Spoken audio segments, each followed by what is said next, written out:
Female reproductive cycles are initiated at puberty, usually between the ages of 10 and 14. Each reproductive cycle, which averages 28 days, consists of a sequence of changes that occur in the ovaries and uterus.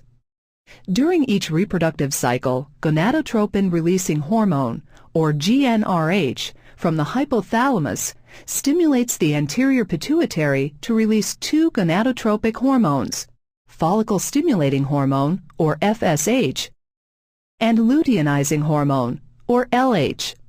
The target organ for these two hormones is the ovary. Each female reproductive cycle has two components, the ovarian cycle and the uterine cycle. Ovulation occurs on day 14 of the 28-day ovarian cycle. The 14 days prior to ovulation are known as the follicular phase, while the 14 days following ovulation constitute the luteal phase.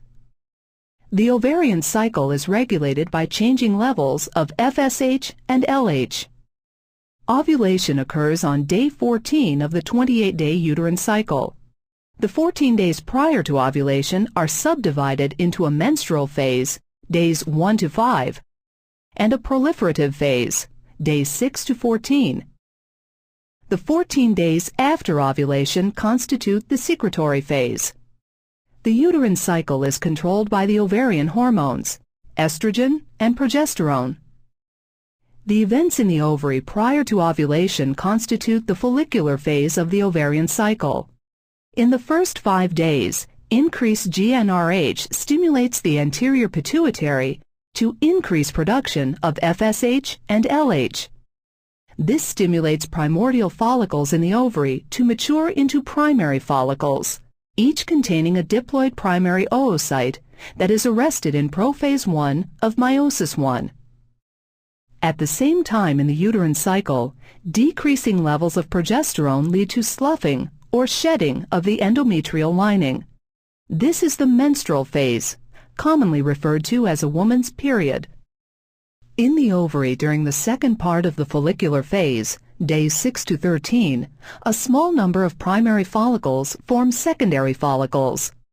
About 2 days before ovulation, under the influence of increasing levels of LH and FSH, the follicle expands to form a swelling on the surface of the ovary.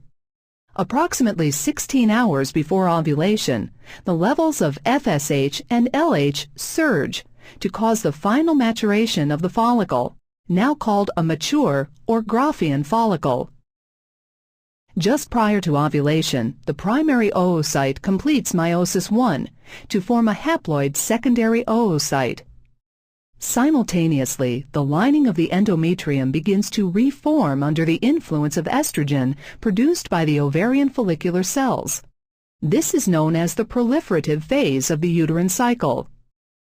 As the level of LH peaks, proteolytic enzymes produced in the follicle cause its wall to weaken and rupture. Ovulation is the release of the secondary oocyte from the mature follicle. After ovulation, the ovary enters the luteal phase of the ovarian cycle, days 15 to 28.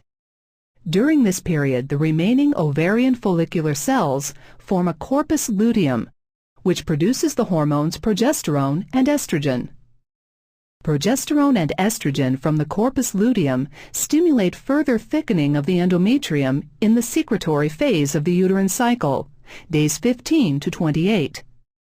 If fertilization and implantation occur, cells at the implantation site in the uterus begin to produce human chorionic gonadotropin, or HCG. HCG prevents degeneration of the corpus luteum, so that elevated progesterone and estrogen levels are maintained to prevent shedding of the uterine lining at the end of the uterine cycle. After 8 to 12 weeks, the corpus luteum ceases to produce progesterone and estrogen and degenerates to become the corpus albicans. The placenta in the uterus replaces the corpus luteum in producing progesterone and estrogen. If fertilization does not occur, the corpus luteum becomes a corpus albicans by the end of the cycle. This leads to decreased levels of progesterone and estrogen and results in menstruation and the beginning of the next uterine cycle.